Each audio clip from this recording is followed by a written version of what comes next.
Pattern को लेकर के, वो इन्होंने कहा है कि हम क्या करेंगे, एक 4 भाग पे आधारित, ठीक है, मतलब 4 खंड में आधारित एक आपका पेपर लेंगे और ये जो पेपर होगा वो कितने घंटे का होगा, तो ये 2 घंटे का आपका पेपर कराया जाएगा।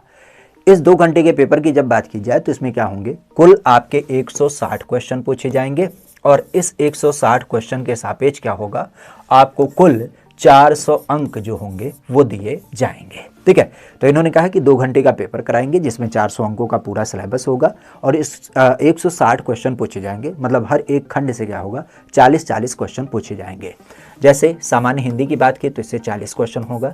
जो आपके कह सकते हो कि मूल विधि जीके जीएस की बात की जाए तो उसके लिए 40 क्वेश्चन होगा।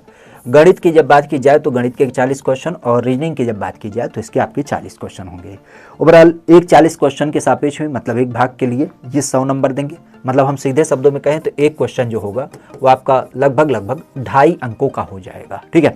तो 2.5 अंकों का एक क्वेश्चन आपको देख मिलेगा। ये जो पूरी परीक्षा होने वाली है ये ऑफलाइन होगी, पहली बात आपकी जानकारी के लिए बता दें। और ऑफलाइन इस परीक्षा की जब बात की जाए तो ये क्या होगा, ये आपके MCQ आधारित होंगे, OMR बेस आपकी परीक्षा होगी, OMR आधारित आपकी परीक्षा होगी।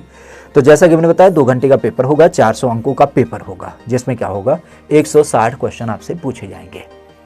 अब एक बड़ी महत्वपूर्ण बात ध्यान रखिएगा, जो इनके अंतर्गत यहाँ पे क्या किया गया, विशेष तौर पे आपको ध्यान देने की जरूरत है। बात इन्होंने क्या कही कि ये तो आपका पेपर है, 400 अंकों का पेपर और 160 क्वेश्चन आपसे पूछे जाएंगे। ध्यान रखिएगा, हम उन्हीं बच्चों को क्या करेंगे, यहाँ पे सेलेक्ट करेंगे जिन्होंने क्या किया है, ओवरऑल इस परीक्षा के सापेक्ष में कम से कम 200 अंक जो हैं वो आपके प्राप्त किए हैं।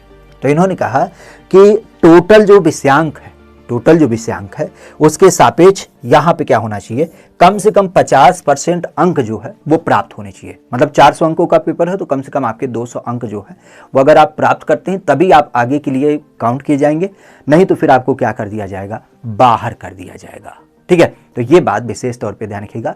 इन्होंने स्पष्ट रूप से कहा कि टोटल भारांक का आपका 50% क्या होना चाहिए, प्राप्तांक में आना चाहिए।